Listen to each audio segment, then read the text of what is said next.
And the United States Special Representative for Iran says that Washington will continue with the policy of severe sanctions on Iran to bring Tehran to the negotiating table. Brian Hook said the U.S. would like to see Iran negotiate a new nuclear accord. Washington's so-called maximum pressure campaign against Tehran officially started when President Donald Trump unilaterally pulled his country out of the Iran nuclear deal back in mid-2018. Leader of Iran's Islamic Revolution, Ayatollah Sayyid Ali Khamenei, has repeatedly said that the country will not engage in negotiations with the U.S. at any level. Now, Iran has frequently condemned U.S. unilateral sanctions, describing them, as inhumane and illegal.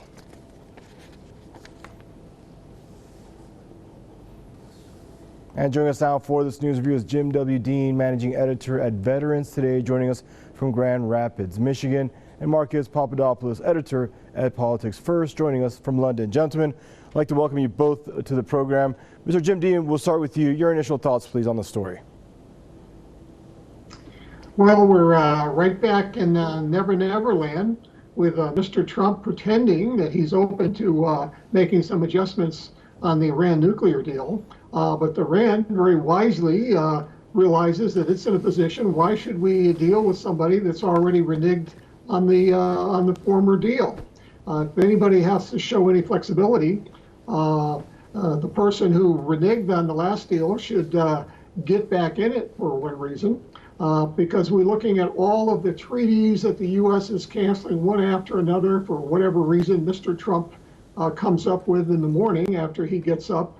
We would have to ask almost any country, what is the point of doing any kind of an agreement when the U.S., when it has this growing track record of not really considering any treaty that it signs or any agreement that it signed is binding.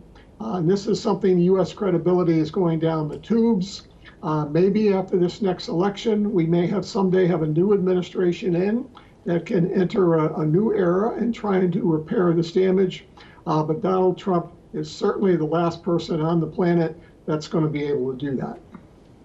Thank you, Jim. And Marcus, I'd like to welcome you to the program. Your thoughts on this, please. Well, I'm of the opinion that the Iranian government will not be perturbed in the slightest by this recent American threat. After all, if one looks at what the Americans have said today, there is nothing new or menacing about it. Furthermore, when one considers that the Iranian people have for 41 years withstood and prevailed over severe American sanctions, together with American military aggression combined with military aggression from Saudi Arabia and Israel against Iran, then this is all the more reason for why Tehran will not be in the slightest concerned about what the Americans have said today. And what I would advise the Americans to do is as follows. Given that the Iran nuclear deal is still in existence today, despite Washington having withdrawn as a signatory to the agreement, I would urge the Americans to rejoin the JCPOA, because the Americans have withdrawn despite the fanciful, the preposterously stupid assertion by Mike Pompeo that America is still a party to the agreement. Washington should return to the Iran nuclear deal, because that would strengthen the deal, and thereby that would strengthen the hope of attaining somewhat of a greater amount of peace and stability and security in the Middle East. There is no new deal to be put forward. The JCPOA is a sound agreement. It is a cornerstone for achieving, as I said just now, a greater degree of security and stability and peace in what is the most volatile part of the world. Iran is still a signatory. The Europeans are still a signatory. Russia is still a signatory. It is only America that is not a signatory. So America needs to return and thereby fulfill its obligations that it signed up to in 2015. And thank you, Marcus. And Jim, I want to swing back over to you. Now, we know that this has been an approach of Donald Trump's administration since he took office, try to scrap deals that he feels that he doesn't like, whether it be with Iran, with the international community, or with Russia, an arms control treaty. And he thinks that the opposite side is going to come running to the negotiating table right afterwards, and they're going to get something better. It's failed every single time. Is this a failed policy that Trump doesn't seem to get is failing him? Well, he's a president has to have some window dressing issues from time to time. And I think the only reason is he's doing this, if anybody asks him, why can't you do anything with Iran? He'll say, well, I've tried and I've made all these offers to them, and they just don't really want to make a deal. Pretending like all of the U.S. sanctions, and they're breaking the deal, and they're doing everything they can, they had done with the Gulf state allies, to put the screws on Iran. That somehow that doesn't count toward the hostile attitude that Iran would have. So we have a president here that basically came out of a real estate gangster world. He's really on the world stage. This is probably one of the most ineffective presidents we've had. All he knows is wheeling and dealing, making deals, breaking deals, making endless threats. He's becoming a laughingstock here, and he's almost 10 points in the polls now with Biden. And his attention is going to be focused very soon on trying to salvage getting reelected, because if he isn't, he and his family are going to be open to all the lawsuits, including some of the criminal cases he has landing on him.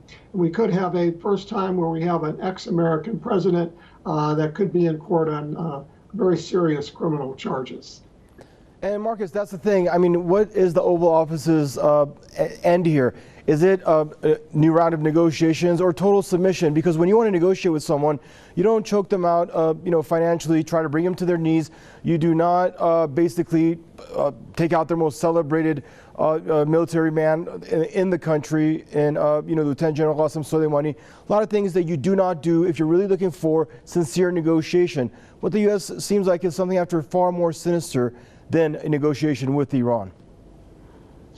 Well, on the one hand, we need to take into context the latest American threat to Iran by acknowledging that this November there will be an American presidential election. So Donald Trump is already in the process of electioneering, and he wants to retain the support of Saudi businessmen and Israeli businessmen who supported him in 2016. And his support played a very important role in Donald Trump's victory. And what better way to retain the support of the Saudis and the Israelis by adopting an even more stringent approach to Iran. But on the other hand, we have to consider that Donald Trump and indeed his predecessors, and indeed whoever will succeed him, be it this year or in 4 years' time, have a problem on their hands when it comes to Iran. Because after 41 years, for more than 4 decades, America, a superpower, a political superpower, a military superpower, an economic superpower, 300 million people, has not brought about its desired object in Iran, namely the overthrow of the Iranian government and the destruction of the Iranian revolution. The Americans have not succeeded in forcing the Iranian people to submit. And I believe that on Capitol Hill and elsewhere in Washington, there is a great amount of anger and frustration at how Iran simply has successfully refused to bow to the diktats of America.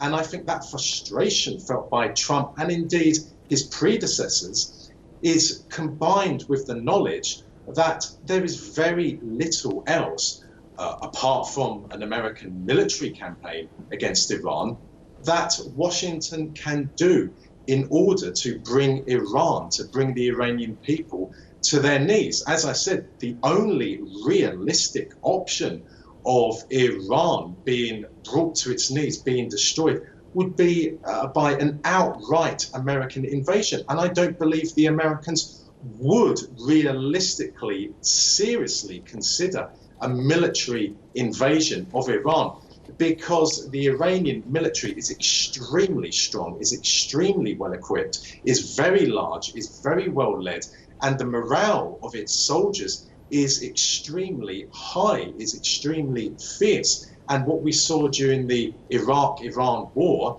would be replicated in a war fought between America and Iran. Namely, millions of ordinary Iranians would go to the front line to resist American aggression, as millions of Iranians did during the 1980s when they resisted Iraqi aggression. Thank you, Marcus. And Jim, we have about a minute left. Your final thoughts, please. Well, we all are very tired.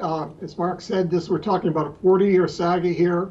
Obviously, the U.S. through multiple administrations has wanted to use Iran as a punching bag. It's been the anchor of its Mideast policy with its relations with Saudi Arabia and Israel, that it would never make any kind of arrangement with Iran that was approvable to them. So the U.S. has tied its hand to the little terrorist state, Israel, and the corrupt Saudi regime. And the American people have been sold, poorly served, not as bad as the Iranians also. The American people have not done nearly as much as they should have. And if we have a new president, one of the things they should do in this new campaign is be asking him, are we going to finally have a change in the approach with the U.S. and Iranian election with anyone that wants to be a new leader? And Biden has to basically answer that question. Gentlemen, I want to thank you both for joining us on the program and your contribution. Jim W.D., managing editor from Veterans Today, joining us out of Grand Rapids, Michigan. Mr. Marcus Papadopoulos, editor at Politics First, joining us from London. And viewers, that is a wrap for this segment of your Press TV's News Review program. Thanks for tuning in, and goodbye for now.